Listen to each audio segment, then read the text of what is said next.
I never told my son about my $40,000 monthly salary, even though he always saw me living a simple life. One day, he invited me to dinner with his wife's parents, who were visiting from abroad. I decided to see how they would treat a poor person by pretending to be a broke and naive mother. But the moment I stepped through the door of that restaurant, everything changed. What happened that night devastated my daughter-in-law and her family in a way they never imagined. And trust me, they deserved it. Let me explain how I got there. Let me tell you who I really am. Because my son Marcus, at 35 years old, never knew the truth about his mother. To him, I was always just the woman who left early for the office, who came back tired in the evenings, who cooked with whatever was in the fridge. Just another employee, maybe a secretary, someone ordinary, nothing special. And I never corrected him. I never told him that I earned $40,000 every month, that I had been a senior executive at a multinational corporation for almost 20 years, signing million-dollar contracts and making decisions that affected thousands of people. Why tell him? Money was never something I needed to hang on the wall like a trophy. I grew up in an era where dignity was carried within, where silence was worth more than hollow words. So I guarded my truth. I lived in the same modest apartment for years. I used the same leather handbag until it was worn out. I bought clothes at discount chains, cooked at home, saved everything, invested everything, and became rich in silence. Because true power doesn't shout. True power observes. And I was observing closely when Marcus called me that Tuesday afternoon. His voice sounded different, nervous, like when he was a kid and had done something wrong. "Mom, I need to ask you a favor. Simone's parents are visiting from overseas. It's their first time here. They want to meet you. We're having dinner on Saturday at a restaurant. Please come." Something in his tone made me uncomfortable. It wasn't the voice of a son inviting his mother. It was the voice of someone asking not to be embarrassed, to fit in, to make a good impression. "Do they know anything about me?" I asked calmly. There was a silence. Then Marcus stammered. "I told them you work in an office, that you live alone, that you're simple, that you don't have much." There it was, the word simple, as if my entire life could be contained in that miserable adjective, as if I were a problem he needed to apologize for. I took a deep breath. "Okay, Marcus, I'll be there." I hung up and looked around my living room. Old but comfortable furniture, walls without expensive artwork, a small TV, nothing that would impress anyone. And at that moment I decided, if my son thought I was a poor woman, if his wife's parents were coming ready to judge, then I would give them exactly what they expected to see. I would pretend to be broke, naive, and desperate. A mother barely surviving. I wanted to feel firsthand how they treated someone who had nothing. I wanted to see their true faces because I suspected something. I suspected Simone and her family were the type of people who measured others by their bank accounts. And my instinct never fails. Saturday arrived. I dressed in the worst outfit I owned. A light gray, shapeless, wrinkled dress, the kind they sell at a thrift store. Old worn-out shoes, no jewelry, not even a watch. I grabbed a faded canvas tote bag, pulled my hair back into a messy ponytail, and looked in the mirror. I looked like a woman broken by life. Forgettable. Perfect. I got into a taxi and gave the address. A high-end restaurant in the most exclusive part of the city, the kind where the menu doesn't list prices, where each table setting costs more than the average person's monthly salary. As we drove, I felt something strange. A mix of anticipation and sadness. Anticipation because I knew something big was coming. Sadness because a part of me still hoped I was wrong. I hoped they would treat me well, that they would be kind, that they would look past the old clothes. But the other part, the one that had worked 40 years among corporate sharks, that part knew exactly what was waiting for me. The taxi stopped in front of the restaurant. Warm lights, a doorman in white gloves, elegant people entering. I paid, stepped out, took a deep breath, crossed the threshold, and there they were. Marcus was standing next to a long table near the windows. He wore a dark suit, a white shirt, and shiny shoes. He looked anxious. Beside him was Simone, my daughter-in-law. She wore a tailored cream dress with gold accents, high heels, her perfectly straight hair falling over her shoulders. She looked impeccable as always, but she wasn't looking at me. She was looking towards the entrance with a tense, almost embarrassed expression. And then I saw them, Simone's parents, already seated at the table, waiting like royalty on their thrones. The mother, Veronica, wore a fitted emerald green dress full of sequins, jewels on her neck, wrists and fingers. Her dark hair was pulled back in an elegant bun. She had that cold, calculated type of beauty that intimidates.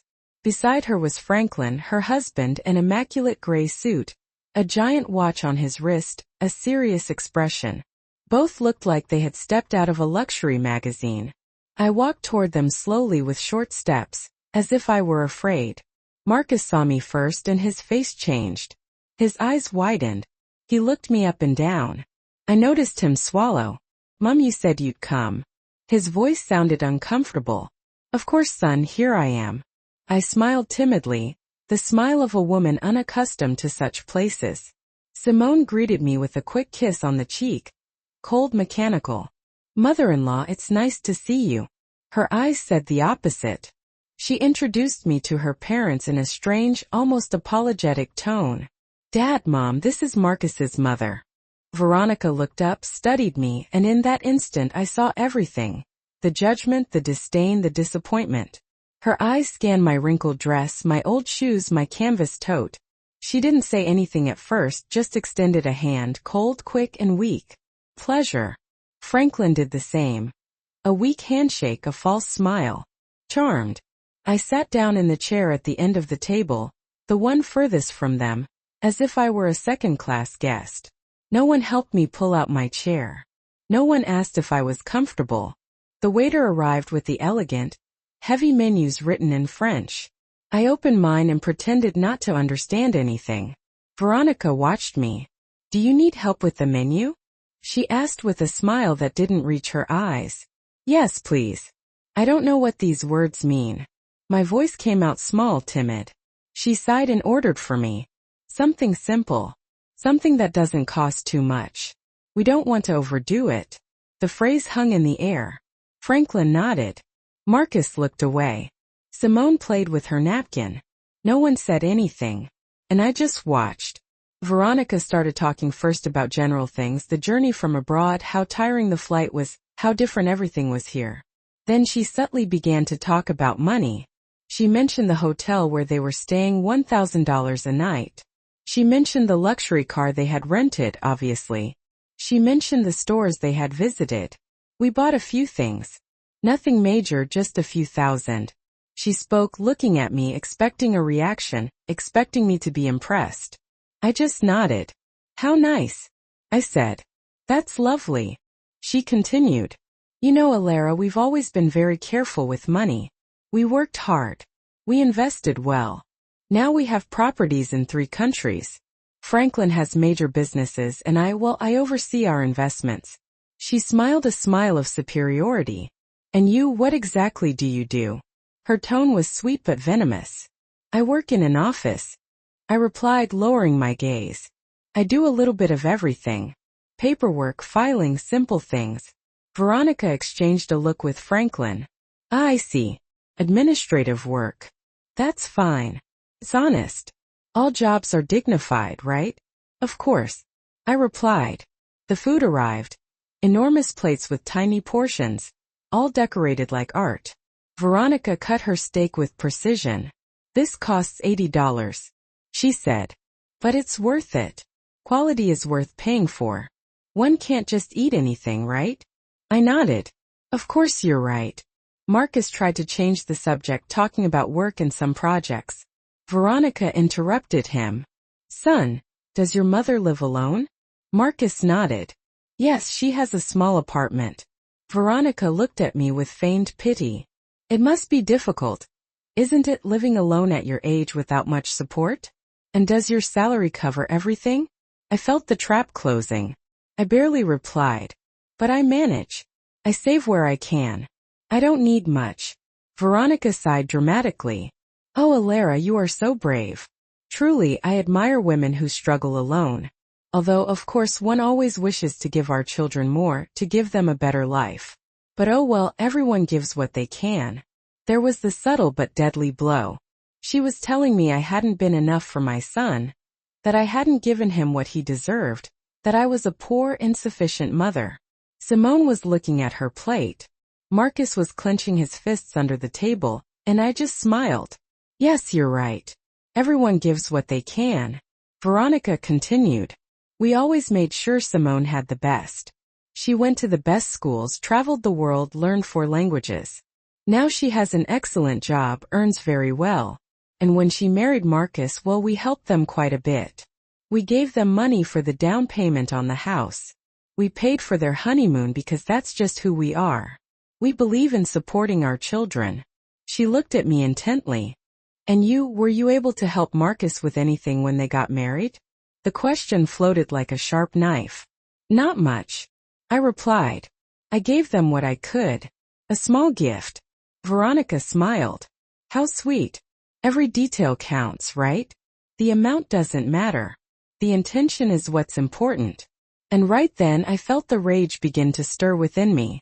The rage wasn't explosive. It was cold, controlled like a river under ice. I breathed slowly, kept the timid smile, and let Veronica keep talking because that's what people like her do. They talk. They inflate themselves.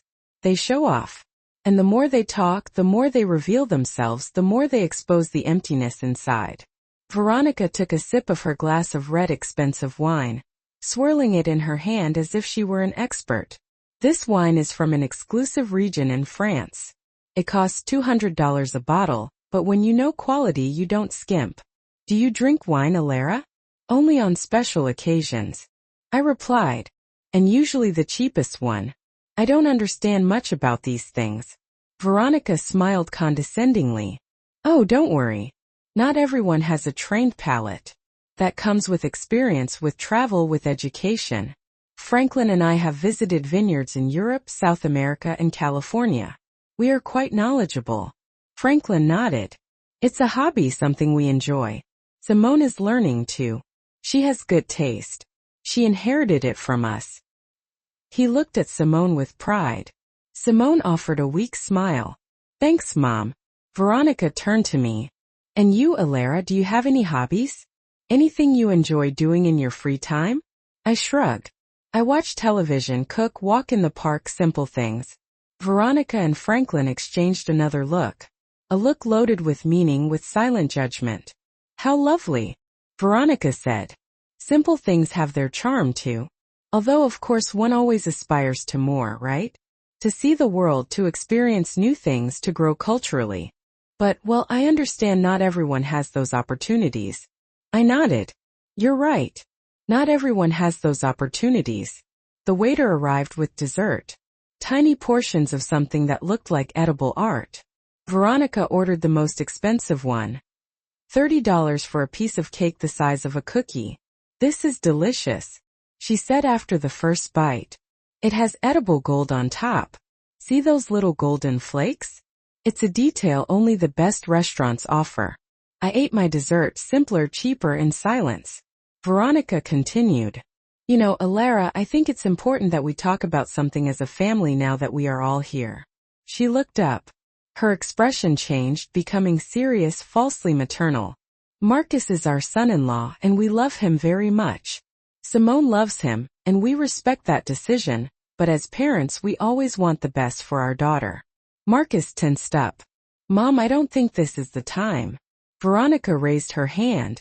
Let me finish, son. This is important. She looked at me. Layla, I understand you did the best you could with Marcus. I know raising him alone wasn't easy, and I truly respect you for that. But now Marcus is at another stage in his life. He is married. He has responsibilities, and well, Simone and he deserve to have stability. Stability? I asked softly. Yes. Veronica replied. Financial, emotional stability. We have helped a lot, and we will continue to help. But we also believe it's important that Marcus doesn't have unnecessary burdens. Her tone was clear. She was calling me a burden. Me, his mother-in-law. Simone was looking at her plate as if she wanted to disappear. Marcus had his jaw clenched. Burdens? I repeated. Veronica sighed. I don't want to sound harsh, Layla, but at your age, living alone with a limited salary, it's natural for Marcus to worry about you. To feel that he must take care of you, and that's fine. He is a good son. But we don't want that worry to affect his marriage. Do you understand me? Perfectly, I replied. Veronica smiled. I'm glad you understand. That's why we wanted to talk to you. Franklin and I have thought about something. She paused dramatically. We could help you financially. Give you a small monthly allowance. Something that allows you to live more comfortably without Marcus having to worry so much. Obviously, it would be modest. We can't work miracles, but it would be a support. I remained silent, watching her, waiting. She continued. And in exchange, we would only ask you to respect Marcus and Simone's space, not to seek them out so much, not to pressure them, to give them the freedom to build their life together without interference. How does that sound? There was the offer, the bribe disguised as charity. They wanted to buy me off. They wanted to pay me to disappear from my son's life, so I wouldn't be a nuisance, so I wouldn't embarrass their precious daughter with my poverty. Marcus exploded. Mom, that's enough. You don't have to. Veronica interrupted him. Marcus, calm down. We're talking like adults. Your mother understands, right? I picked up my napkin, calmly wiped my lips, took a sip of water and let the silence grow. Everyone was looking at me. Veronica with expectation, Franklin with arrogance, Simone with shame, Marcus with desperation. And then I spoke. My voice came out differently. It was no longer timid. It was no longer small. It was firm, clear, and cold. That's an interesting offer, Veronica. Truly very generous of you. Veronica smiled victoriously. I'm glad you see it that way. I nodded. But I have a few questions just to understand clearly. Veronica blinked. Of course, ask whatever you like. I leaned forward slightly. How much exactly would you consider a modest monthly allowance? Veronica hesitated. Well, we were thinking about $500, maybe $700, depending. I nodded. I see. $700 a month for me to disappear from my son's life. Veronica frowned. I wouldn't put it like that, but... Yes. I responded. That is exactly how you put it. She adjusted in her chair. Layla, I don't want you to misunderstand. We just want to help. Of course. I said. Help? How did you help with the house down payment? How much was that? Veronica nodded proudly. Actually, $40,000. $40,000. How generous. And the honeymoon? Veronica said it was a 3-week trip through Europe. Incredible. Unbelievable. I replied. So, you've invested about $55,000 in Marcus and Simone. Veronica smiled. Well, when you love your children, you don't hold back. I nodded slowly. You're right. When you love your children, you don't hold back. But tell me something, Veronica. All that investment, all that money, did it buy you anything? Veronica blinked, confused. Like, did it buy you respect? I continued. Did it buy you real love? Or did it just buy obedience? The atmosphere changed. Veronica stopped smiling. Excuse me? My tone became sharper. You've spent the entire night talking about money, about how much things cost, how much you spent, how much you have. But you haven't asked even once how I am, if I'm happy, if something hurts me, if I need company. You have only calculated my worth, and apparently I'm worth $700 a month. Veronica paled. I didn't. Yes. I interrupted her. Yes, you did. Since I arrived, you've been measuring my value with your wallet. And do you know what I discovered, Veronica? I discovered that the people who only talk about money are the ones who least understand their true value. Franklin intervened. I think you are misinterpreting my wife's intentions. I looked at him directly. And what are her intentions? To treat me with pity? To humiliate me throughout dinner? To offer me alms so I'd vanish? Franklin opened his mouth but said nothing. Marcus was pale. Mom, please. I looked at him. No, Marcus, please don't. I'm done being quiet. I placed the napkin on the table. I leaned back in my chair. There was no more timidity in my posture. No more shrinking. I looked Veronica directly in the eyes. She held my gaze for a second, then quickly looked away, uncomfortable. Something had changed and she felt it. Everyone felt it. Veronica, you said something very interesting a moment ago. You said you admire women who struggle alone, who are brave. Veronica nodded slowly. Yes, I did. Then let me ask you something. Have you ever struggled alone? Have you ever worked without your husband backing you? Have you ever built something with your own two hands without your family's money? Veronica stammered. I have my own achievements. Like what? I asked with genuine curiosity. Tell me. Veronica adjusted her hair. I manage our investments. I oversee properties. I make important decisions in our businesses. I nodded. Businesses your husband built, properties you bought together, investments made with the money he generated. Or am I wrong? Franklin intervened, annoyed. That's not fair. My wife works just as hard as I do. Of course. I replied calmly. I don't doubt she works. But there is a difference between managing money that already exists and creating it from scratch. Between overseeing an empire you inherited and building it brick by brick, don't you think? Veronica pressed her lips together. I don't know where you are going with this, Layla. Let me explain. I replied. 40 years ago I was 23 years old. I was a secretary in a small company. I earned minimum wage. I lived in a rented room. I ate the cheapest food I could find. And I was alone, completely alone. Marcus stared at me. I had never told him this in such detail. I continued. One day I got pregnant. The father disappeared.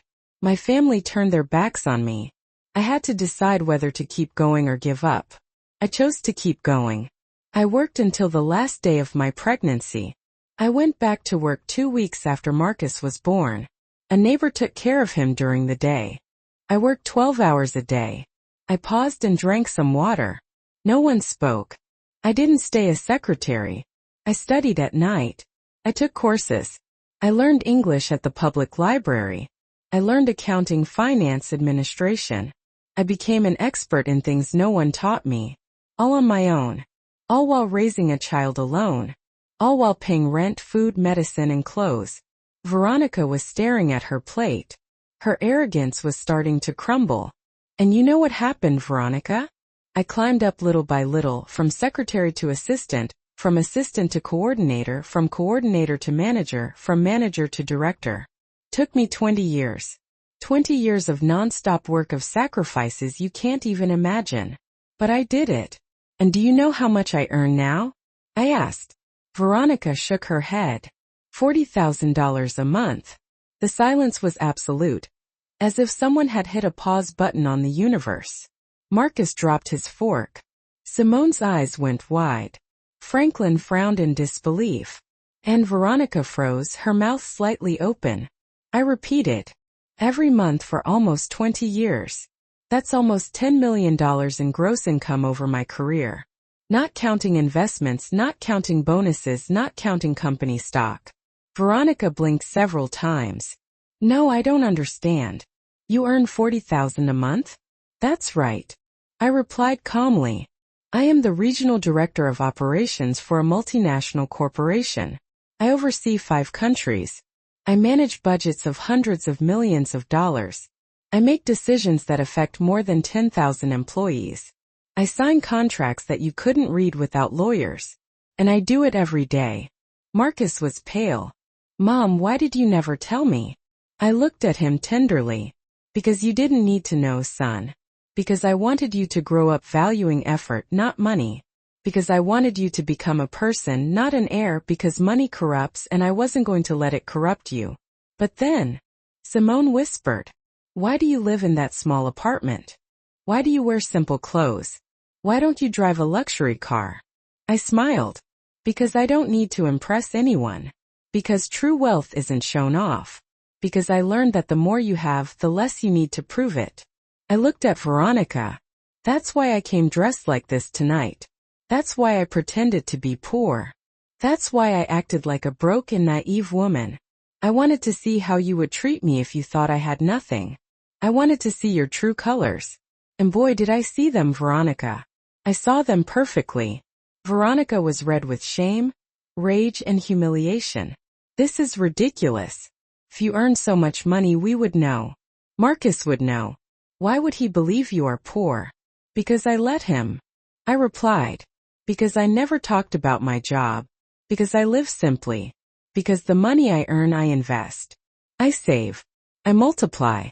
I don't spend it on flashy jewelry or showing off in expensive restaurants. Franklin cleared his throat. Even so, this doesn't change the fact that you were rude, that you misinterpreted our intentions. Really? I looked at him fixedly. I misinterpreted when you said I was a burden to Marcus? I misinterpreted when you offered to pay me $700 to disappear from his life? I never breathed a word to Marcus about my $40,000 a month income, even though I lived a perfectly ordinary life in his eyes. Then one day, he invited me to have dinner with his wife Simone's parents, who were visiting from overseas. Figuring I'd see how they'd react to someone they thought was down on their luck, I decided to play the part of a clueless, penniless mom. But the second I walked into that restaurant, everything took a sharp turn. What happened that night rocked Simone and her family to their core in ways they couldn't have predicted. And believe me, they had it coming. So, let me fill you in on how things got to that point. Let me tell you who I truly am, because my son Marcus, who's 35, had no idea about the truth of his mother's life. As far as he was concerned, I was just the woman who left early for work, came home exhausted, and threw together meals with whatever was in the fridge. I was just a regular employee, maybe a secretary, someone completely average, nothing to write home about. And I never once corrected him. I never let on that I was pulling in $40,000 every single month. I never let on that I had been a top executive at a major international company for almost 2 decades, signing contracts worth millions and calling the shots that affected thousands of lives. Why would I? Money never struck me as something to flaunt. I come from a generation where inner strength mattered, where silence was more valuable than empty boasts. So I kept my cards close to my chest. I stayed in the same unpretentious apartment for years. I carried the same leather purse until it practically fell apart. I bought my clothes at discount stores, cooked my own meals, saved every penny, and quietly built a fortune. Because true power isn't about shouting from the rooftops. It's about watching, observing. And I was paying close attention when Marcus called that Tuesday afternoon. Something was different in his voice. A nervousness, like he was a kid who'd gotten into trouble. Mom, I need a favor. Simone's parents are in town from overseas. It's their first time visiting, and they want to meet you. We're having dinner Saturday night at a restaurant. Please come. Something in his voice made me uneasy. This wasn't a son casually inviting his mom. It sounded like someone who was worried about being embarrassed, trying to fit in, trying to make a good impression. Do they know anything about me? I asked, keeping my voice even. There was a pause, and then Marcus stammered. I told them you work in an office, you live alone, you're simple, and you don't have much. There it was, that loaded word, simple. As if my whole life could be summed up in one pitiful adjective. As if I were some problem he needed to apologize for. I took a long, slow breath. Okay, Marcus, I'll be there. I hung up and glanced around my living room. The furniture was old but comfortable. The walls were bare, no expensive art. A small TV sat in the corner, nothing that would impress anyone. And that's when I made up my mind. If my son thought I was just a poor little woman, and if his wife's parents were coming prepared to judge, then I'd give them exactly what they were expecting. I'd play the part of someone broke, clueless, and desperate. A mother barely scraping by. I wanted to see how they treated someone who had nothing. I wanted to see their real faces because I had a hunch. I suspected Simone and her family were the kind of people who sized others up by their bank accounts. And my gut is never wrong. Saturday arrived. I put on the worst outfit I owned. A shapeless, faded gray dress, the kind you find at a thrift store. Old beat-up shoes, no jewelry, not even a watch. I grabbed a worn-out canvas tote, pulled my hair back in a messy ponytail, and checked myself in the mirror. I looked like a woman who'd been worn down by life, easily overlooked. Perfect. I hailed a cab and gave the driver the address. A swanky restaurant in the fanciest part of town. The kind where the menu doesn't show prices and each place setting costs more than most people make in a month. As we drove, I felt this strange mix of excitement and sadness. Excitement because I knew something big was about to happen. Sadness because a small part of me still hoped I was mistaken. I hoped they'd treat me with kindness, that they'd look past the dowdy clothes. But the other part of me, the part that had spent 40 years dealing with sharks in the corporate world, knew exactly what was waiting. The cab pulled up in front of the restaurant. Soft, inviting lights, a doorman in white gloves, elegant people heading inside. I paid the fare, got out, took a deep breath and stepped across the threshold. And there they were. Marcus was standing by a long table near the windows, looking nervous in his dark suit, white shirt and polished shoes. Next to him was Simone, my daughter-in-law, looking flawless as always in a tailored cream dress with gold accents and her hair perfectly styled. But she wasn't looking at me. Her gaze was fixed on the entrance, her expression tight, almost embarrassed. Then I spotted Simone's parents, already seated at the table, waiting like royalty on their thrones. The mother, Veronica, was wearing a form-fitting emerald green dress dripping with sequins and jewels. Her dark hair was pulled back in a severe bun. She had that cold, calculating beauty that's meant to intimidate. Beside her sat her husband, Franklin, looking impeccable in a gray suit, a massive watch on his wrist, and a serious expression. They both looked like they'd stepped out of a glossy magazine. I walked toward them slowly, hesitantly, as if I were afraid. Marcus saw me first and his face changed instantly. His eyes widened and he scanned me from head to toe. I saw him swallow hard. "Mom, you said you were coming." His voice sounded strained. "Of course, son, I'm here." I gave him a shy smile, the kind of smile someone gives when they're not used to being in such fancy places. Simone gave me a quick, perfunctory kiss on the cheek, cold and impersonal. "Mother-in-law, nice to see you." Her eyes said something completely different. She introduced me to her parents in this strange, almost apologetic way. "Dad, Mom, this is Marcus's mother." Veronica looked me up and down, and in that instant I saw it all, the judgment, the contempt, the disappointment. Her eyes lingered on my wrinkled dress, my worn shoes, my canvas tote. She didn't say anything at first, just offered her hand. A quick, cold, weak gesture. "Pleasure." Franklin did the same, offering a limp handshake and a phony smile.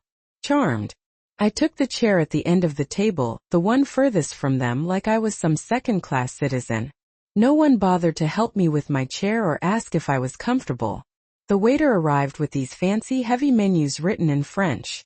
I opened mine and pretended not to understand a word. Veronica was watching me. "Do you need help with the menu?" she asked with a smile that didn't reach her eyes. "Yes, please. I don't understand any of these words." My voice came out soft and hesitant. She sighed and ordered for me. "Something simple, something that doesn't cost too much. We don't want to overdo it." Her words hung in the air, dripping with condescension. Franklin nodded in agreement. Marcus looked away, embarrassed. Simone fiddled with her napkin. No one said a thing, and I just watched, taking it all in. Veronica started with small talk. Their trip from overseas, how exhausting the flight was, how different everything was here. Then she subtly steered the conversation toward money, mentioning their $1,000 a night hotel and the luxury car they'd rented.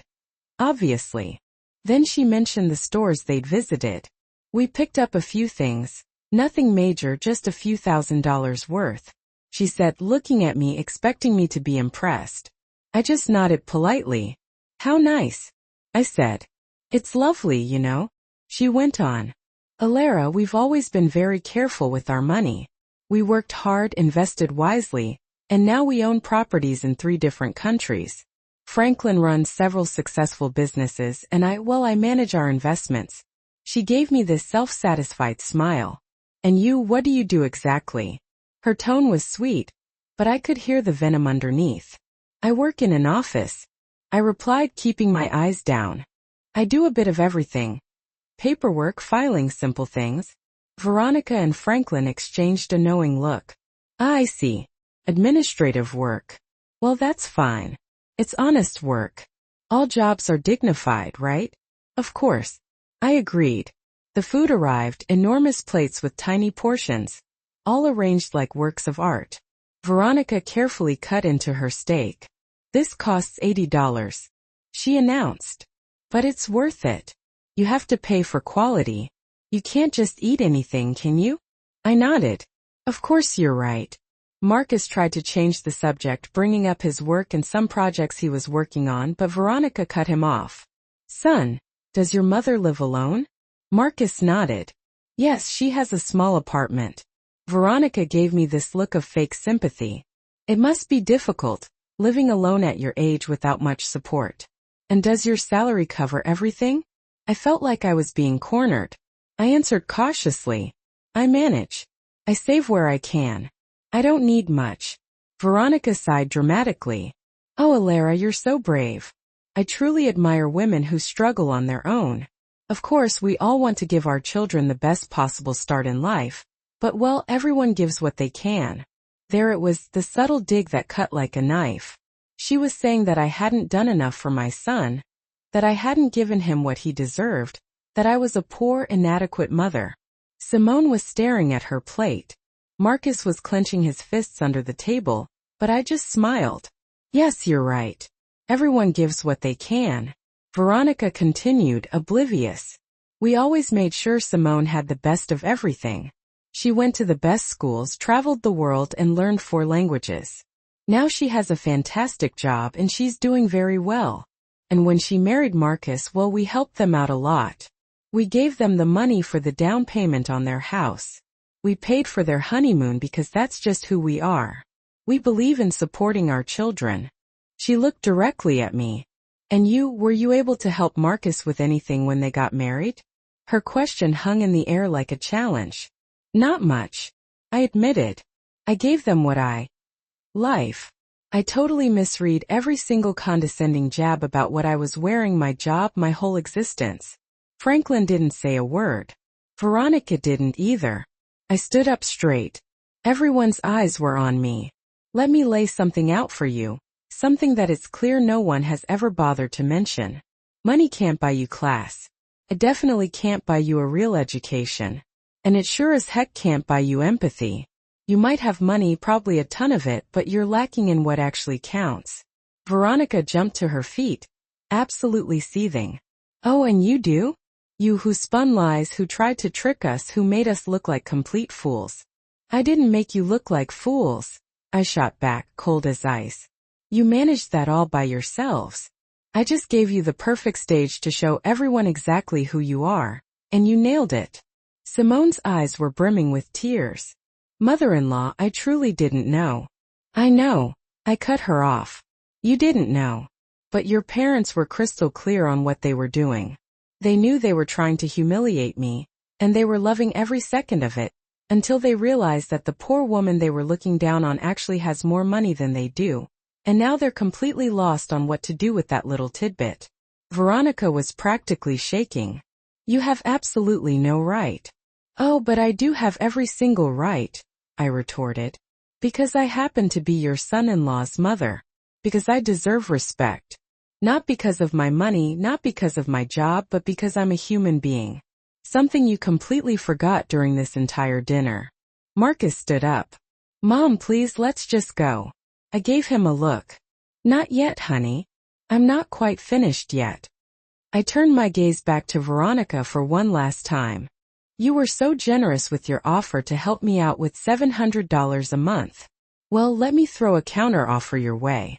I'll give you a cool $1 million right now if you can give me one single example of when you ever treated someone with kindness who didn't have money. Veronica opened her mouth, snapped it shut, and didn't say a word.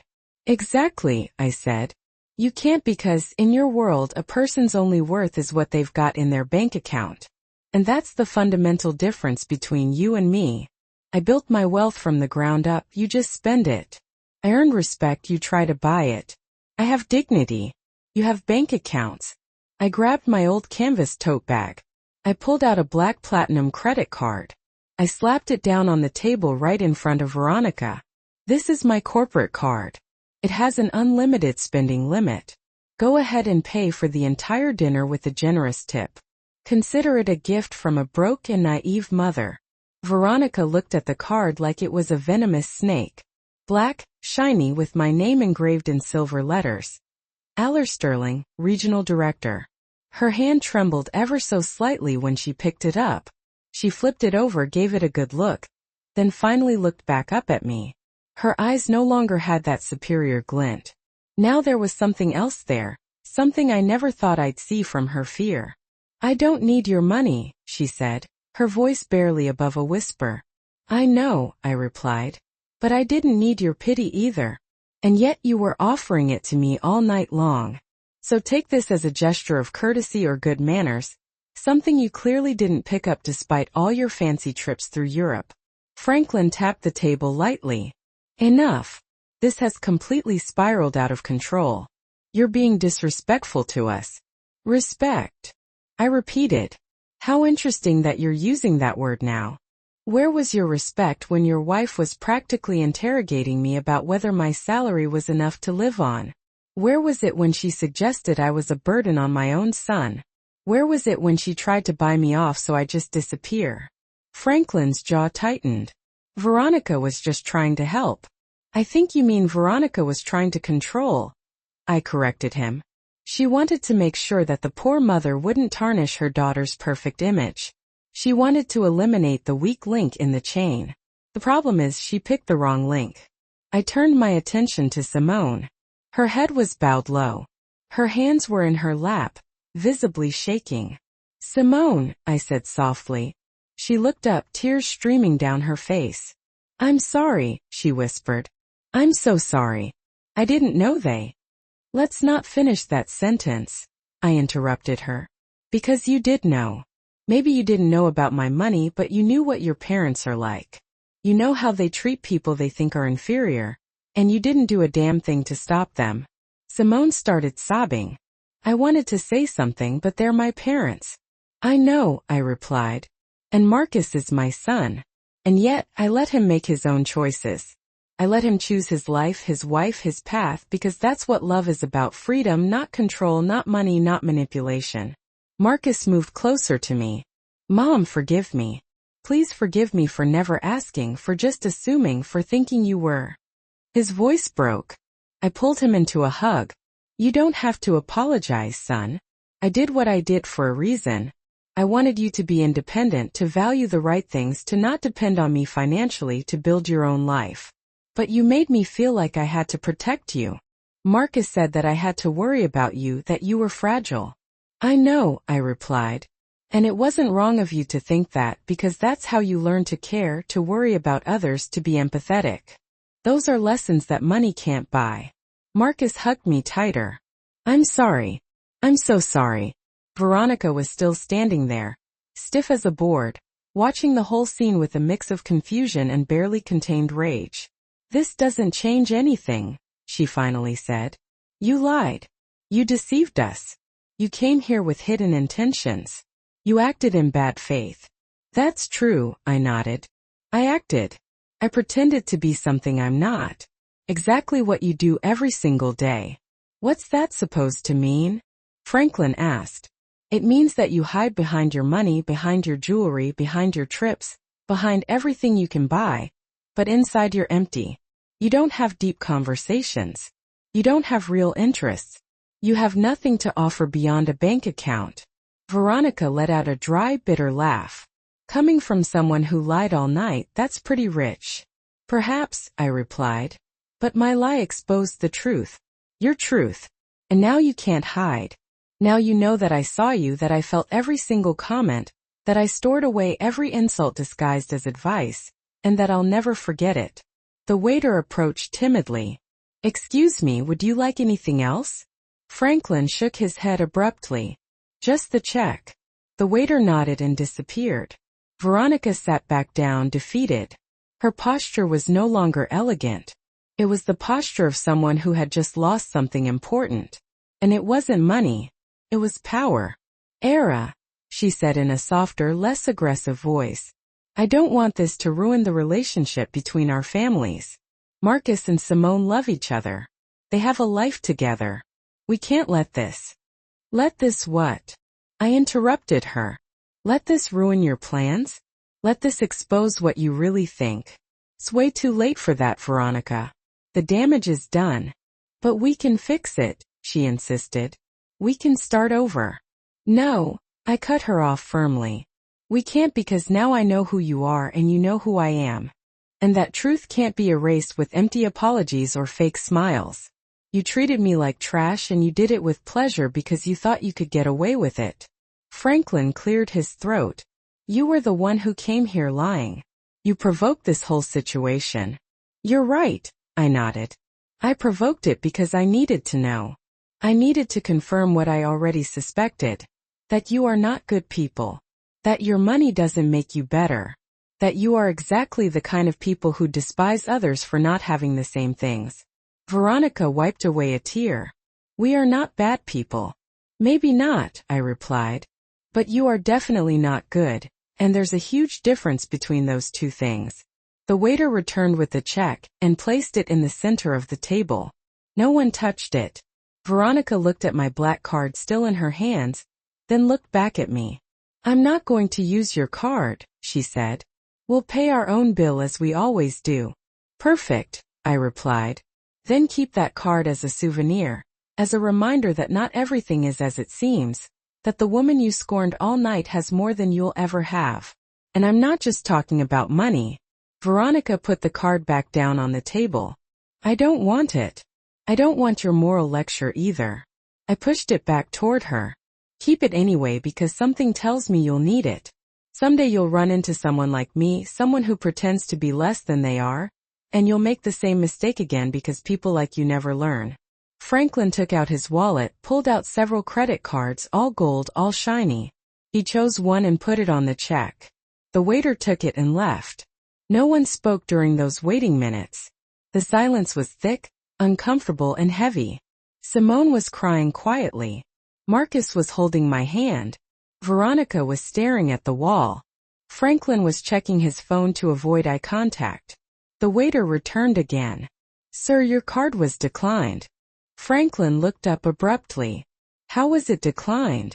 The waiter repeated. Declined. Do you have another form of payment? Franklin turned red. That's impossible. That card has an extremely high limit. It must be a system error. The waiter shrugged. I can try again if you like. Franklin handed him another card. The waiter left. Veronica nervously looked at her husband. What happened? I don't know, Franklin replied, irritated. It must be a bank error. Maybe they froze the account for security reasons. It happens sometimes when you travel. I nodded with feigned understanding. Of course those things happen. How inconvenient. The waiter returned again. I'm sorry, sir. This one was also declined. Franklin stood up. This is ridiculous. I'm calling the bank right now. He stormed out of the restaurant. Veronica remained seated, ashamed, humiliated. This has never happened to us, she murmured. Never. What terrible timing, I commented without emotion. Marcus looked at the check. Mom, I can. No, I interrupted him. You are not paying for anything. I took out my wallet, a simple old leather wallet. I pulled out another card. This one wasn't black. It was transparent, made of heavy metal. A card that less than 1% of people in the world possess. I put it on the table in front of Veronica. She looked at it. Her eyes widened. She recognized what it was. That's a Centurion card. That's right, I replied. American Express exclusive invitation, minimum annual spending requirement of $250,000, $5,000 annual fee just for having it, and benefits you can never imagine. Veronica said nothing. The waiter took the card carefully as if it were something sacred. He returned in less than 2 minutes. Thank you, Miss Sterling. Everything is settled. Would you like the receipt? It's not necessary, I replied. The waiter nodded and left.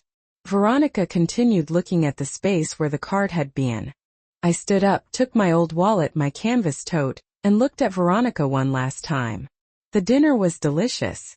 Thank you for the recommendation of the place and thank you for showing me exactly who you are. You saved me a lot of time, a lot of energy, and many future disappointments. Veronica finally looked up.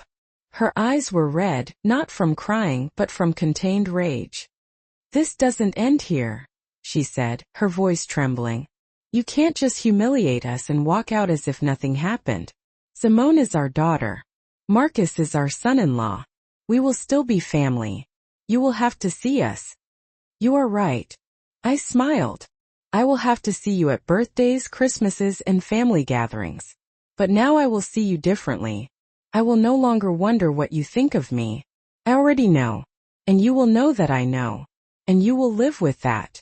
Every time you see me, every time you pretend to be kind, you will remember this night. Franklin returned to the table. His phone was in his hand. His face was pale. There's a problem with the accounts, he said. A temporary block for security.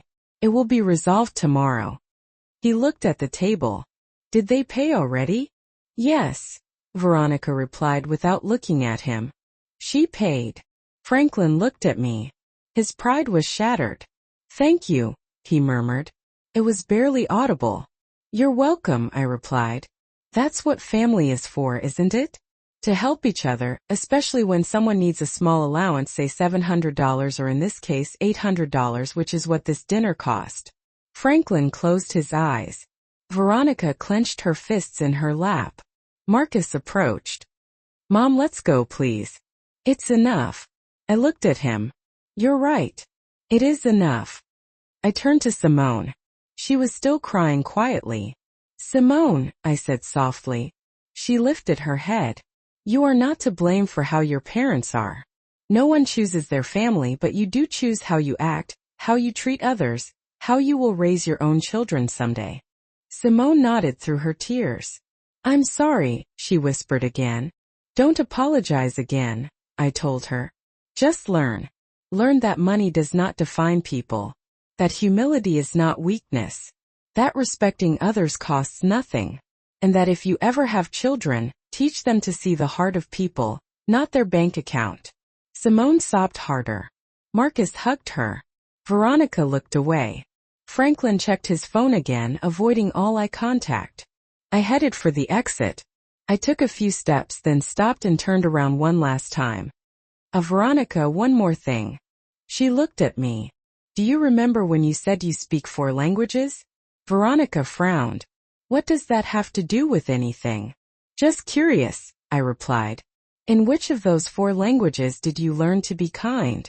Because clearly it wasn't in any of them. Veronica opened her mouth, but no words came out. Exactly, I said. You can speak 100 different languages and still not say anything worth listening to. I walked out of the restaurant. Marcus walked beside me. The fresh night air hit my face. I breathed deeply. I felt as if a huge weight had been lifted off me. Not a physical weight, but an emotional one. The weight of pretending, of tolerating, of keeping silent. Marcus took my arm. Mom, are you okay? Perfectly fine, I replied. Better than ever. And you, Marcus? Marcus sighed. I don't know. I'm processing everything. I can't believe you never told me about your job, about your money, about everything you accomplished. I stopped and looked him in the eyes. Does it bother you? He quickly shook his head. No, of course not. I'm proud. Incredibly proud. But I also feel foolish. Blind. You are not foolish, I told him. You simply saw what I wanted you to see. And I did it on purpose because I needed you to grow up without depending on me, without feeling you had an economic safety net waiting for you. I needed you to fight, to work, to value everything you achieved on your own. Marcus nodded. I understand, but now I also understand why you never complained, why you never asked for help, why you always seemed so calm, because you needed nothing. I smiled. I needed many things, son. Only none of them could be bought with money. I needed to see you grow up, see you become a good man, see you make the right decisions. And I achieved that even marrying Simone, he asked in a weak voice. Even marrying Simone, I replied. She is not her parents. She can learn. She can change. But that depends on her and on you, on how you build your relationship, on what values you choose to follow. Marcus remained silent, processing, thinking. A taxi stopped in front of us. I had called for a rideshare as we left. I opened the door. Marcus stopped me. Mom, can I ask you something? Of course. Why did you do it? Why did you come pretending to be poor? Why didn't you just tell them the truth from the beginning? I closed the taxi door. I turned to him because I needed to know, son. I needed to confirm if my suspicions were correct, if Simone's family was really as I imagined. And unfortunately I was right. Marcus lowered his gaze. I'm sorry. You don't have to apologize for them, I told him. But you do have to decide what kind of husband you want to be, what kind of father you want to be someday. What do you mean? He asked. I mean that you have just seen two very different ways of handling money and power. Your in-laws' way and mine. They use it to control, to humiliate, to feel superior. I use it to have freedom, to help without showing off, to live peacefully. You decide which path to follow. Marcus slowly nodded. I understand. I opened the taxi door again and got in. I rolled down the window. Marcus came closer. Mom, one last question. Tell me, are you ever going to forgive Veronica and Franklin? I thought about it for a moment. Forgiving doesn't mean forgetting, I replied.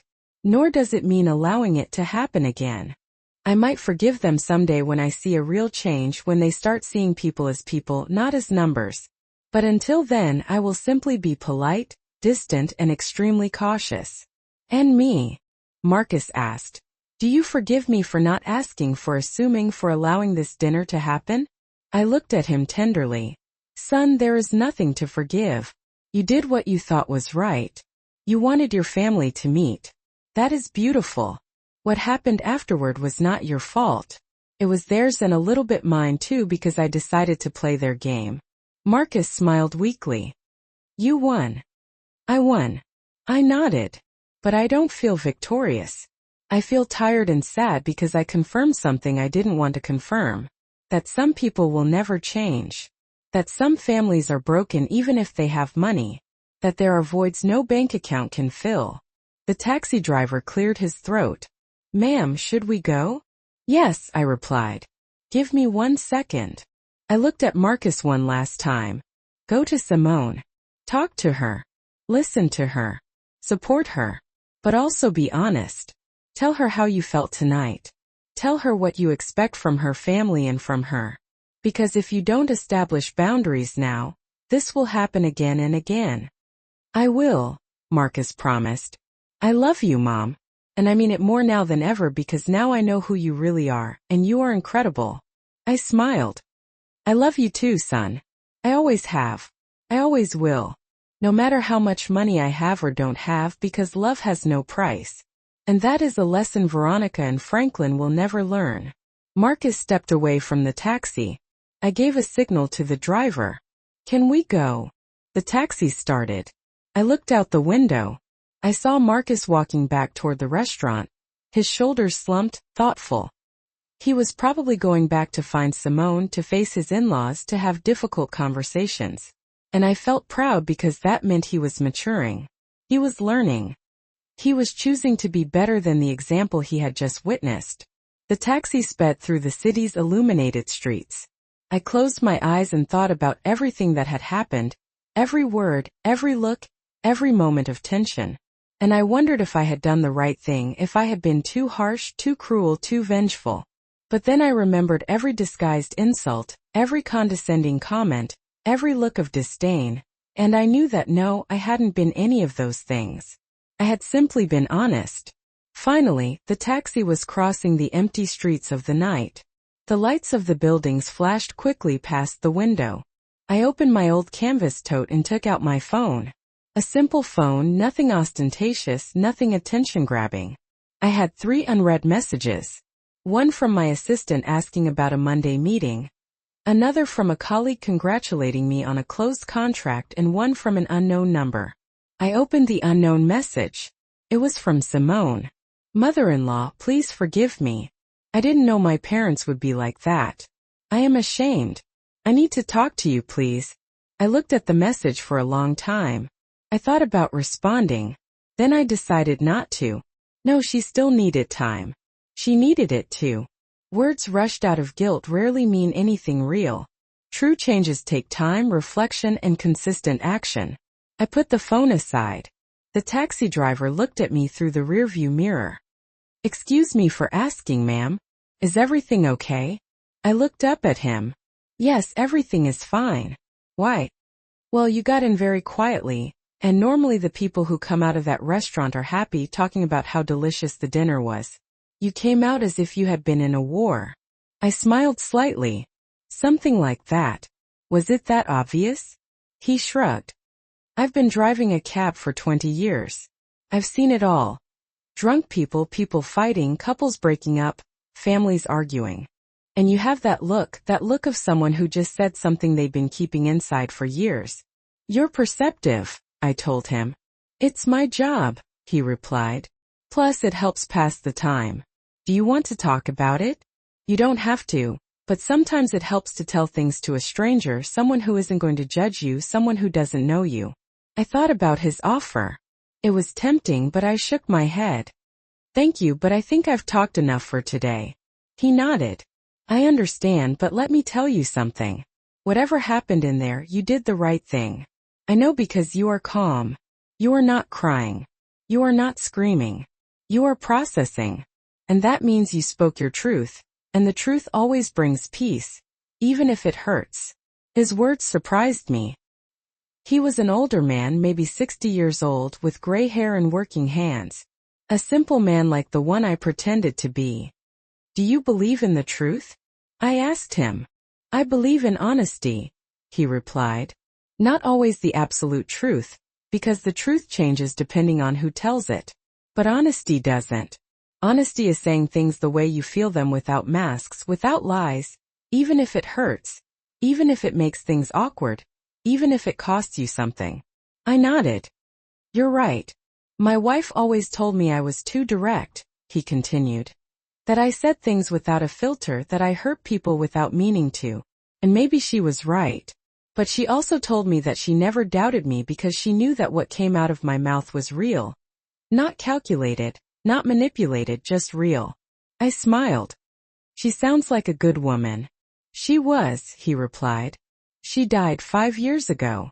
I'm sorry, I said sincerely. He shook his head. Don't be sorry. We had 40 years together. 40 years of honesty, of fights, of reconciliations, of laughs, of tears streamed down my face. And not once did I drift off to sleep wondering what she really meant, because she always said what was on her mind, and so did I. That's a real gift. You're right, I murmured. It is a gift. The taxi came to a halt at a red light. Can I ask you something personal? The driver inquired. Go ahead. Are you rich? The question caught me off guard, not because of the question itself, but because of how directly he posed it. Why do you ask? Because I picked you up from a restaurant that costs $1,000 per person, but you dress like you shop at discount stores. You've got an old bag, worn-out shoes, but you talk like an executive. You carry yourself with authority, and you paid with crisp new bills you pulled out of a wallet that looks like it's 20 years old. Observant, I commented. Part of the job, he replied. So am I. It depends on your definition of rich, I responded. If you're talking about money, yeah, I've got enough, more than enough.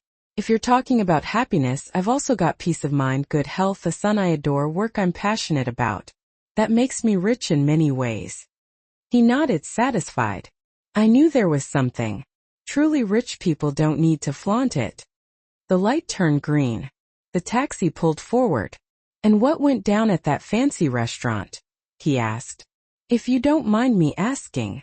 I pretended to be poor, I replied, to see how they would treat me. He erupted in laughter. Seriously? That's brilliant. And how did they treat you? Like garbage, I said flatly. They humiliated me. They offered me handouts. They treated me like I was invisible, less than human. His laughter ceased abruptly. I'm sorry. That's gotta sting a little. It did, I admitted. But it also confirmed something for me, that I was right about those people, that they weren't worth my time, that they didn't deserve my respect, and now they know it. Now they know who I am, and they're gonna have to live with that shame. The taxi driver let out a low whistle. That must have been epic. It was, I said with a smile. Definitely was. We pulled up to my building, an older middle-class place. Nothing luxurious, nothing impressive, just a comfortable, safe place to call home. The driver parked and looked up at the building. You live here? I do, I confirmed. He shook his head, astonished. You truly are something special. Most people with money move to those high-end areas, buildings with doormen, private security, gyms, and pools. You live like a regular person. I am a regular person, I replied. I just happen to have more money than most. But that doesn't make me different. It doesn't make me better. Money's just a tool, not an identity. He smiled. I wish more people saw it that way. The world would be a better place. I reached for my wallet. How much do I owe you? $30, he replied. I handed him a $100 bill. Keep the change. Ma'am, this is too much. It's not, I said. You listened to me. You gave me a new perspective. You reminded me there are still good people out there. That's worth way more than $70. He carefully took the bill. Thank you. Really, thank you. Thank you, I replied. And hold on to that honesty. It's rare. It's valuable. Don't lose it. I won't, he promised. I got out of the taxi and closed the door. He rolled down the window. Ma'am, one last thing. Whatever happened tonight, don't second guess it. Don't feel bad, because people like you, people who tell the truth even when it's hard, are the ones who make a real difference in the world. Little by little, one conversation at a time. I smiled. Thank you. I'll remember that. The taxi drove off. I stood in front of my building, looking up at my 5th-floor window. The lights were off, the apartment dark and quiet, waiting for me. I went inside and took the stairs. I never used the elevator. I liked the exercise. I got to my door, pulled out my keys, the same ones I'd had for 15 years, and unlocked it. The apartment was cold and empty. I flipped on the lights. Everything was just as I'd left it. The simple living room, the small kitchen, the dining room with mismatched chairs, the walls without any fancy art. And I felt at peace because this place was mine. Truly mine. Not bought to impress anyone, not decorated to show off, simply a space where I could be myself, no masks, no pretending. I kicked off my old shoes, took off the wrinkled gray dress, and changed into some comfy clothes and my old soft pajamas. I made some tea, plopped down on the couch, and turned on the TV. The news. Nothing interesting. I turned it off. I sat in silence, thinking, processing, feeling, and for the first time in years, I felt completely free from pretending, free from being quiet when I wanted to speak, free from putting up with things I shouldn't, free from being less than I was. Because that night I didn't just expose Veronica and Franklin. I also freed myself from expectations, from judgment, from the need to hide who I was. And that was priceless, worth more than all the money in my bank account. My phone buzzed. Another message, this time from Marcus. Mom, did you get home okay? I smiled. I quickly replied, yes, sweetie. I got home just fine. I'm here relaxing. His reply was instant. I love you. Thank you for everything, for being you, for teaching me, for never giving up. I closed my eyes. I felt a tear roll down my cheek, not from sadness but from relief, from love, from gratitude. I replied, I love you too. Always. I set my phone aside, sipped my tea, and looked around my simple apartment, my sanctuary, my truth. And I smiled. Because when it came down to it, the money didn't matter, how far I'd climbed in my career didn't matter. The only thing that truly mattered was this. This moment, this peace, this honesty with myself. I woke up early Sunday morning as always. 40 years of working had trained me to rise with the sun. Even though it was my day off, my body didn't know how to sleep in anymore. I made a strong cup of black coffee and sat by the window with it in my hands. I watched the city wake up, the vendors setting up their stalls, people heading somewhere. Life went on as always, unaffected by personal dramas. My phone started ringing. It was a familiar number. Marcus, I answered. Good morning, son. His voice sounded tired. Mom, I need to talk to you. Something happened. Did something happen? A lot, he replied. Simone and I talked for hours last night. Her parents were there too. It was intense. I took a sip of coffee. Tell me. Marcus sighed deeply. After you left, I went back to the restaurant. Veronica and Franklin were still there, waiting for their credit cards to work. It was humiliating for them. Simone was devastated, crying, and I was furious, angrier than I've been in years. I waited quietly. He went on. I told them everything I felt during that dinner. I told them I was ashamed of them, that they treated my mother like dirt, that their behavior was unacceptable, that I wasn't going to put up with it ever again. And what did they say? I asked. At first, Veronica tried to defend herself. She said they just wanted to protect Simone, that they wanted to make sure I had a stable family, that they didn't mean any harm. Franklin said I was overreacting, that it was just a normal dinner, that your reaction was way out of line. I tightened my grip on my coffee mug. Typical. But then Simone spoke up, Marcus continued. She told her parents they were wrong, that they had been cruel, that she saw every comment, every look, every thinly veiled insult, and that she was ashamed to be their daughter at that moment. His voice broke. Mom, I've never seen Simone stand up to her parents like that. I smiled slightly. That's a good thing. It means she's waking up. Veronica got hysterical, Marcus said. She started yelling that Simone was ungrateful, that they'd sacrificed everything for her, that they'd given her the best life, that she had no right to judge them. Franklin backed her up. He said we were being manipulated by you, that you'd planned everything to make them look bad. I let out a dry laugh. Of course it's my fault. That's what made them angriest, Marcus said. I told them they were right, that you did plan everything, but they fell right into the trap because that's who they really are. They really do treat people they consider beneath them badly. You just gave them the opportunity to show their true colors, and they nailed it. Well said, I murmured. Thanks. I learned it from you. There was a moment of silence. Then Marcus continued. Mom, I need you to know something. Last night I made a decision. Simone and I are setting boundaries with her parents. We're not cutting them out of our lives completely, but we're laying down some ground rules. No more comments about money, no more comparisons, no more attempts to control our lives. And if they can't respect that, they'll have to deal with the consequences. And did they accept that? I asked. No, he replied. They stormed out, furious. They said we were ungrateful, that we'd regret it someday, that when we needed help they wouldn't be there.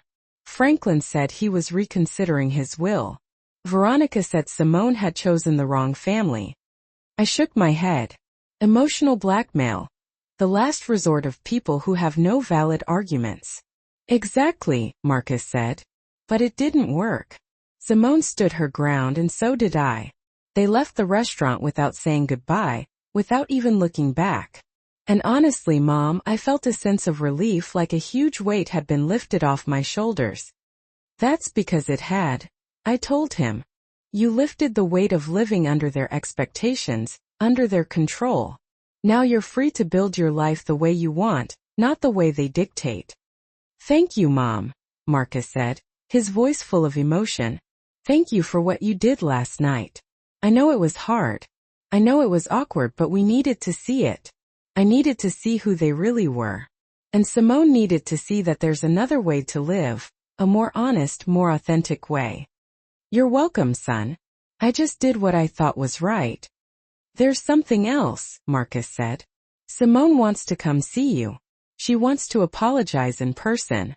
She wants to talk to you, not as a daughter-in-law trying to make a good impression, but as a woman trying to learn. What do you think? I thought for a moment. Tell her she can come, but not today. Give her a few days to process everything, to think carefully about what she wants to say. Apologies given in haste are hollow. The ones that take time are the real ones. I will, Marcus promised. Mom, one more question.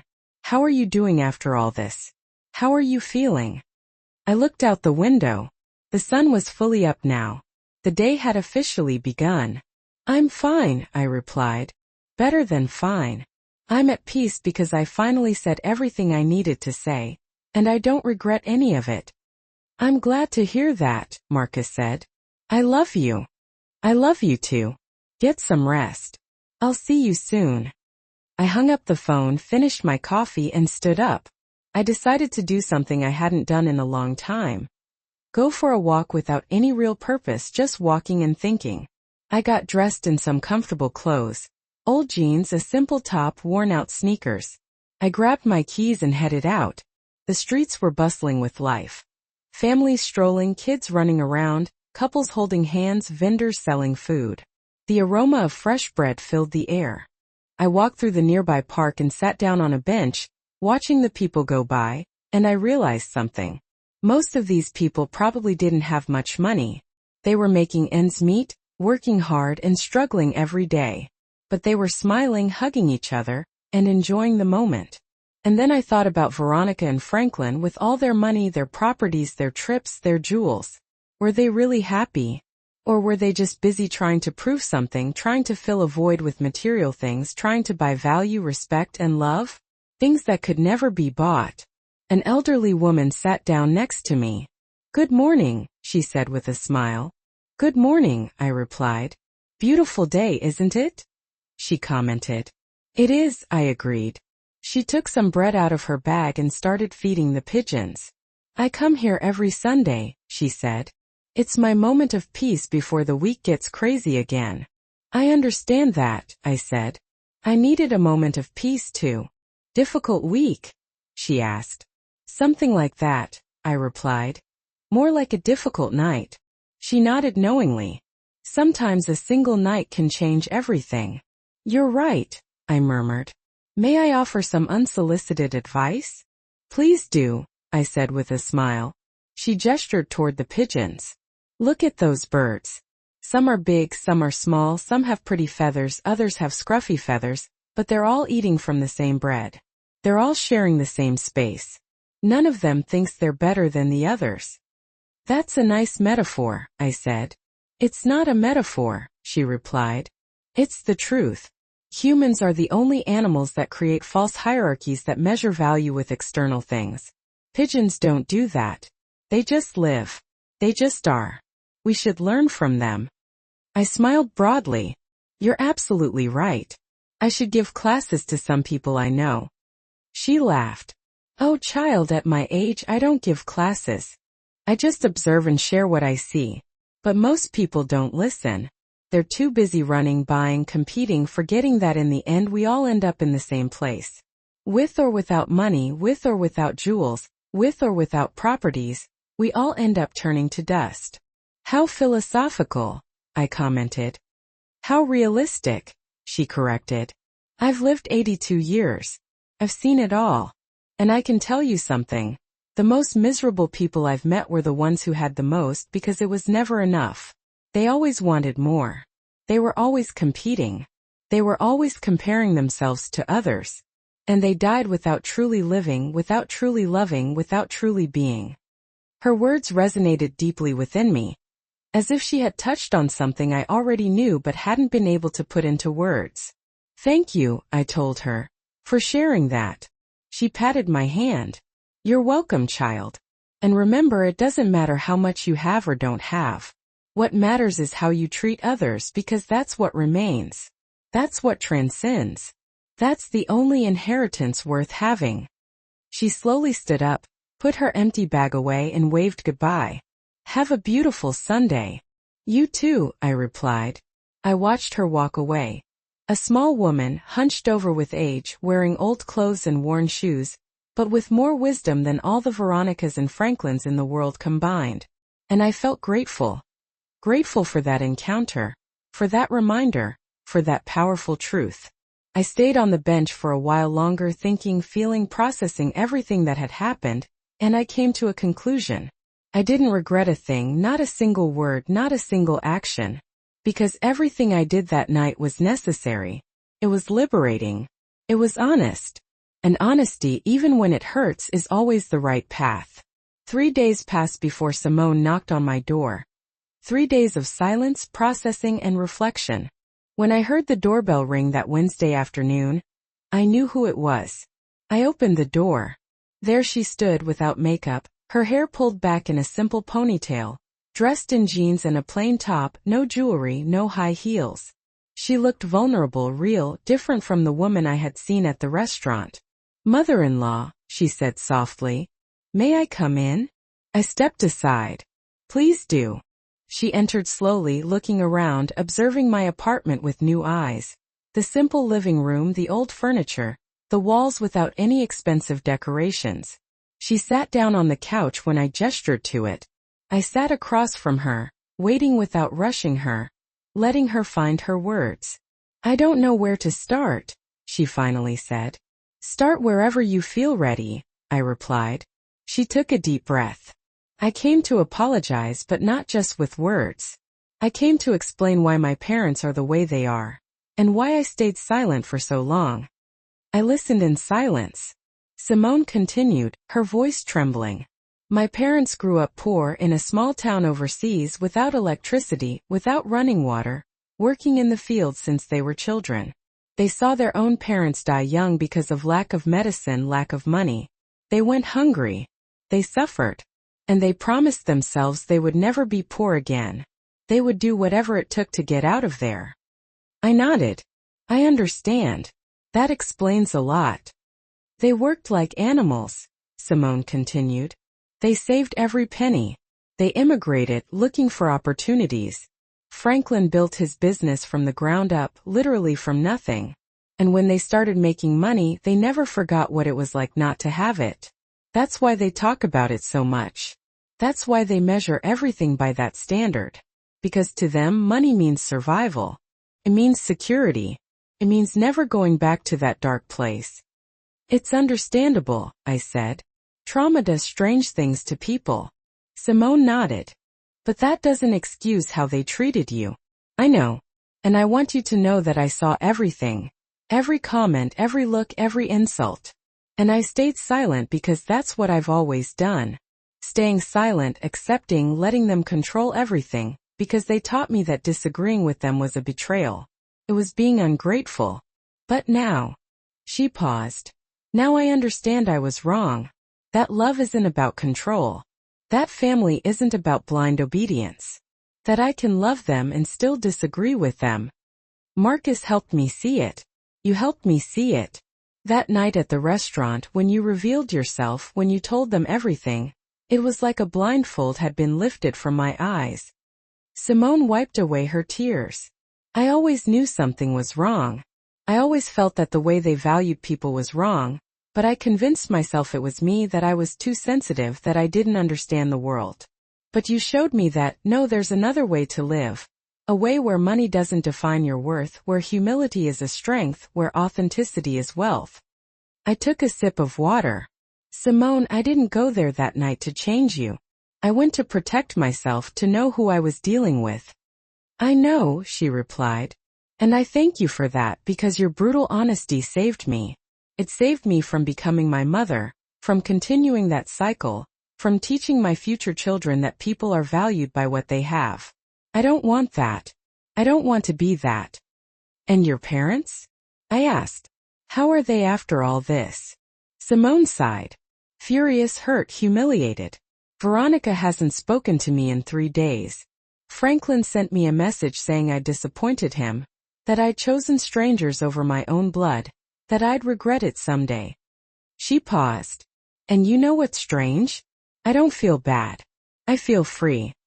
That's good, I said. It means you made the right decision. Simone nodded. Marcus and I have set boundaries. We told them they can be a part of our lives, but only if they respect us, if they respect our decisions, if they stop trying to control us with money or emotional blackmail. How did they take that? I asked. Badly, Simone replied. Veronica said we were ungrateful, that they'd sacrificed everything for me. Franklin threatened to disinherit me, to cut off all financial support, as if that were the only thing we cared about, as if our love for them depended on their money. And that's when I realized they really believe that. They really think their worth is in their wallet. It's sad, I commented. Very sad, Simone agreed. Because they have so much and enjoy so little. They just accumulate, compete, show off. But they never stop to ask themselves if they're happy, if they have peace, if they have real connections with people. They just count their properties and feel victorious, while inside they're empty. She was silent for a moment. Then she looked at me directly. Mother-in-law, I want to ask you something. Tell me. I want to learn from you. I want you to teach me how to live with dignity, how to be rich without needing to prove it, how to have peace in the midst of chaos, how to be strong without being cruel. Because that night I saw something in you that I've never seen in my parents. I saw class. I saw real power. I saw a woman who didn't need to shout to be heard. I smiled gently. Simone, I can't teach you that. That's something you learn by living, by making mistakes, by falling down, by getting back up. The only thing I can do is share my experiences and tell you that the road isn't easy. You'll face criticism, judgment, people who won't understand why you live differently. But if you stay true to yourself, if you live according to your values, you'll find peace. And that peace is worth more than any amount of money. I want to try, Simone said. I want to be better, not just for Marcus but for myself, because I deserve to live without that constant pressure, without that need to impress, without that fear of not being enough. Then do it, I told her. But don't try to change everything at once. Do it little by little. Start by questioning your habits, your purchases, your motivations. Ask yourself before every decision, is this for me or for others? Does this bring me peace or just the appearance of it? Simone nodded, making mental notes. And my parents? Do you think they'll ever change? I looked at her honestly. I don't know. Change requires recognizing that you have a problem, and they don't believe they have one. They believe the world is wrong, that people are ungrateful, that they're the victims. Until they see that, change isn't possible. But you can change. You can break the cycle. I will, she promised. With Marcus's help. And hopefully with your guidance too. You don't need my guidance, I replied. You just need to listen to your own internal compass. That voice that tells you what's right and what's wrong. That voice you silence for years to please your parents. Listen to it. Trust it. Follow it. Simone wiped away the last of her tears. Thank you, mother-in-law, for everything. For your patience, for your honesty, for not giving up on us. There's nothing to thank me for, I said. Just promise me one thing. When you have children, teach them the value of people, not the price. Teach them empathy, humility, and kindness. Things that don't cost a dime but are worth their weight in gold. I promise, Simone said, her voice firm. I promise with all my heart. We hugged. A genuine, warm, honest hug. No acting, no phony pretenses, just two women connecting on a human level. Simone left about an hour later, feeling lighter, freer, and with a renewed sense of hope sparkling in her eyes. I closed the door softly behind her. I sat back down on my sofa, took a look around my simple but cozy apartment, and smiled because I realized this was enough. This was everything I needed. An honest space, an authentic life, real and meaningful relationships. I didn't need anything more than that. I never really needed more. My phone buzzed, signaling a new message. It was from Marcus. Mom, Simone told me about her visit. Thank you for welcoming her with open arms, for listening to her without judgment, and for giving her a chance to be heard. I love you more than words can express. I replied with simple sincerity. I love you too, son. Always.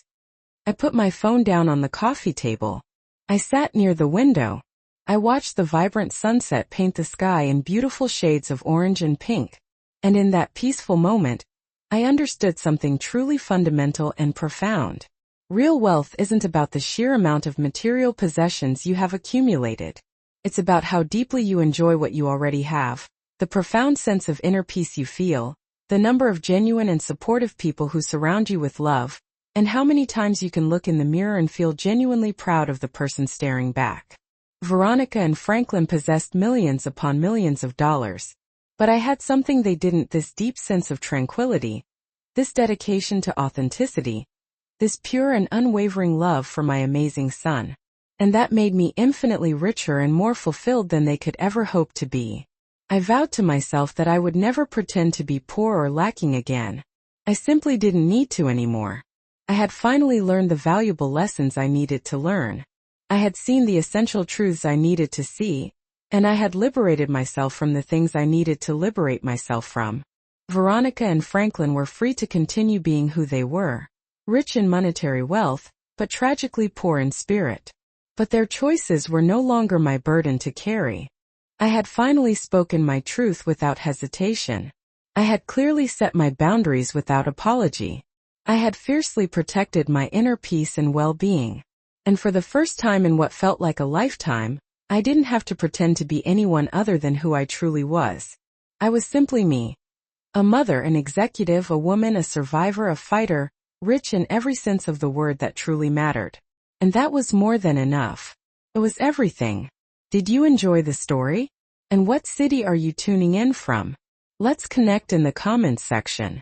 If you liked the story and it resonated with you, you can support me by sending a super thanks so I can keep creating and sharing more inspiring stories like this one. Thank you so much for your kind and generous support. I'm really looking forward to reading your thoughts and reactions to the story in the comments. On the screen right now, you can see thumbnails for 2 new life stories that I highly recommend checking out. There's plenty more inspiring content available on my channel, so don't forget to subscribe so you don't miss anything. See you in the next life story with love and respect.